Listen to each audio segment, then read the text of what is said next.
नमस्कार दोस्तों, स्वागत है आपका आपके अपने YouTube चैनल जीके जंक्शन में। तो दोस्तों, हरियाणा के एग्ज़ाम आने वाले हैं और यहाँ एक नंबर तो मैं आपको दे ही दूंगा। भारत के राष्ट्रपति के बारे में जानेंगे। जो भी सवाल जवाब होंगे यहाँ पर सिर्फ राष्ट्रपति के बारे में ही होंगे। और भारत के राष्ट्रपति जो है अभी रामनाथ सिंह कोविंद हैं और उनके बारे में अब जानेंगे। राष्ट्रपति के पद के बारे में जानेंगे, उसको कैसे हटाया जा सकता है, कैसे नहीं हटाया जा सकता है, किसकी सलाह पर काम करता है, किसकी सलाह पर काम नहीं करता है, इसकी उम्र कितनी होनी चाहिए, क्या योग्यता होनी चाहिए, हम पूरी तरीके से संपूर्ण डिटेल यहाँ से जानेंगे। तो आइए शुरू करते हैं दोस्तों। भारत एक गणतंत्र है। गणतंत्र का मतलब क्या है? वो है भारत का प्रमुख, उसके लोगों द्वारा परोक्ष रूप से चुना जाता है। दोस्तों आगे बढ़ते हैं। भारत सरकार का संवैधानिक अध्यक्ष कौन होता है? दोस्तों वो राष्ट्रपति होता है। और योजना आयोग के अध्यक्ष होता है प्रधानमंत्री।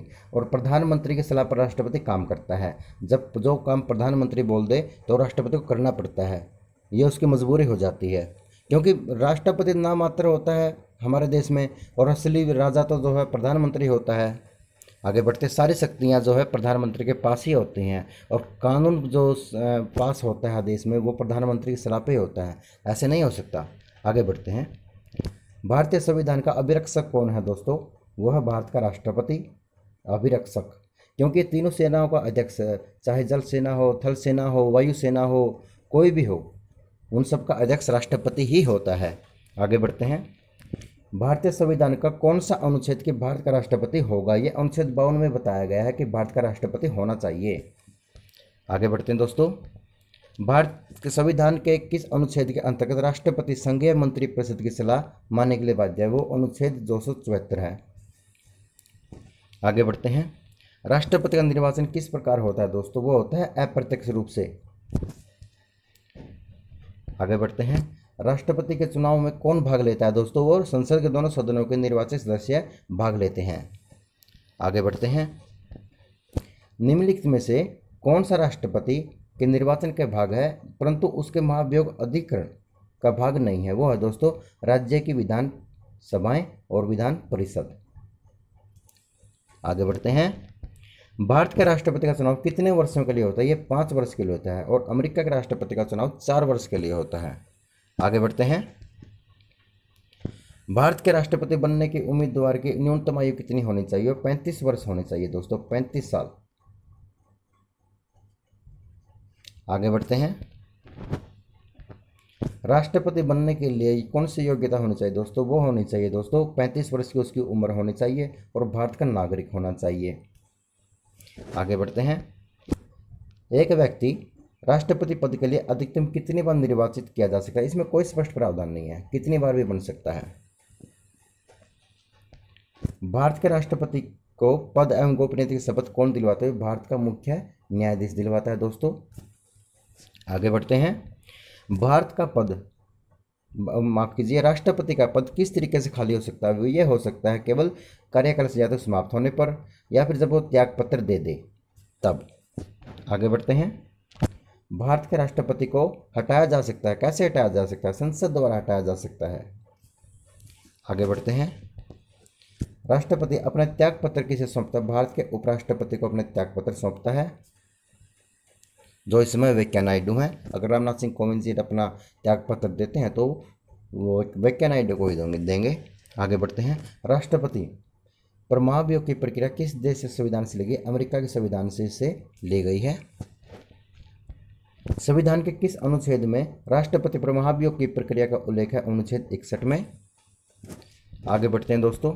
राष्ट्रपति संविधान के किस अनुच्छेद के अंतर्गत अध्यादेश जारी कर सकता है? वो कर सकता है अनुच्छेद 123 के तहत। राष्ट्रपति निम्न में से किस सूची के विषय पर अध्यादेश जारी कर सकता है? वो कर सकता है संघ एवं समवर्ती सूची पर। राष्ट्रपति द्वारा जारी एक अध्यादेश संसद के सत्र प्रारंभ होने के बाद कितने समय तक रखा जाना आवश्यक है? यह है 6 सप्ताह तक। आगे बढ़ते हैं। नामांकन के समय राष्ट्रपति पद के उम्मीदवार को जमानत के तौर पर कितना रुपया जमा कराना पड़ता है? ये मात्र 15,000 रुपये जमा कराना पड़ता है। ये देख लीजिए, यूपीएससी में ये क्वेश्चन आ चुका है। आगे बढ़ते हैं। एसएससी का बिल्कुल फेवरेट क्वेश्चन है। राष्ट्रपति को कौन सहायक मंत्रणा देता है? वो देता है संघीय मंत्री परिषद। आगे बढ़ते हैं। भारत के राष्ट्रपति व उपराष्ट्रपति की अनुपस्थिति में कार्यभार कौन संभालते हैं? ये संभालता है सर्वोच्च न्यायालय का मुख्य न्यायाधीश। राष्ट्रपति लोकसभा को भंग कर सकता है, ये प्रधानमंत्री की सलाह पर इसे भंग कर सकता है। यदि भारतीय उपराष्ट्रपति अपने त्याग पत्र करने का निर्णय लेता है तो वे अपने त्याग पत्र किसे संबोधित करके लिखेंगे? वो राष्ट्रपति को, यानी कि राष्ट्रपति उपराष्ट्रपति को और उपराष्ट्रपति राष्ट्रपति को। आगे चलते हैं। राष्ट्रपति राज्यपाल की नियुक्ति में किसकी सलाह पर काम करता है? दोस्तों, प्रधानमंत्री की सलाह पर काम करता है। प्रधानमंत्री देश का राजा होता है और यह जो कानून बना दे वो राष्ट्रपति को पास करना होता है। आगे बढ़ते हैं। भारत के राष्ट्रपति की मर्जी तक निम्नलिखित में से कौन अपने पद पर रह सकता है? वो राज्यपाल रह सकता है। राज्यपाल राष्ट्रपति की सलाह पर काम करता है। जो राष्ट्रपति कहेगा वो वही राज्यपाल को करना पड़ेगा। आगे बढ़ते हैं। राष्ट्रपति को लोकसभा में किन 2 सदस्यों को मनोनीत करने का अधिकार है? वो है दोस्तों एंग्लो इंडियन।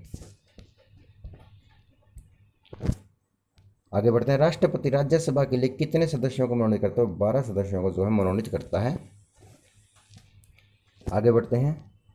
भारत में संघ राज्य क्षेत्रों का प्रशासन किसके द्वारा संचालित किया जाता है? राष्ट्रपति द्वारा संचालित किया जाता है।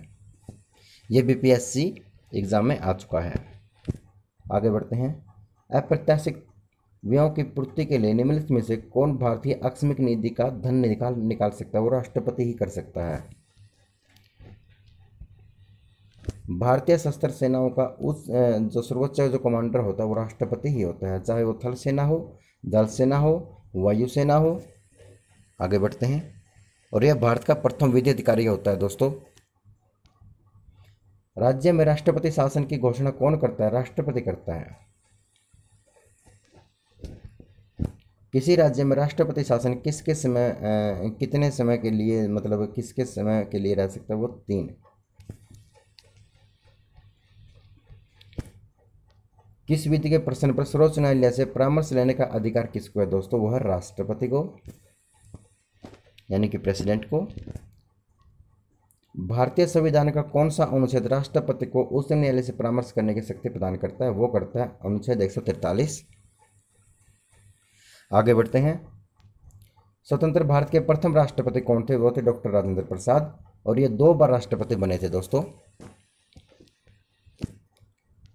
सबसे लंबे समय तक राष्ट्रपति रहे दोस्तों वह डॉक्टर राजेंद्र प्रसाद। आगे बढ़ते हैं। भारत के राष्ट्रपति चुने जाने वाले प्रथम गैर कांग्रेसी उम्मीदवार कौन थे? डॉक्टर वीवी गिरी।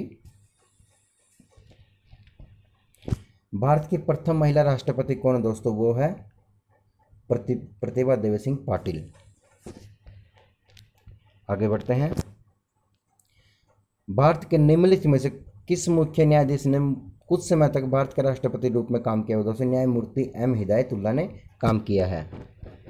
आगे बढ़ते हैं दोस्तों।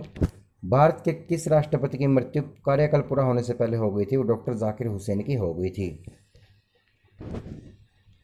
आगे बढ़ते हैं दोस्तों। निम्नलिखित में से राष्ट्रपति ने लगातार 2 बार जो है राष्ट्रपति पद संभाला था वो था डॉक्टर राजेंद्र प्रसाद। ये हम बता चुके हैं आपको। तो दोस्तों,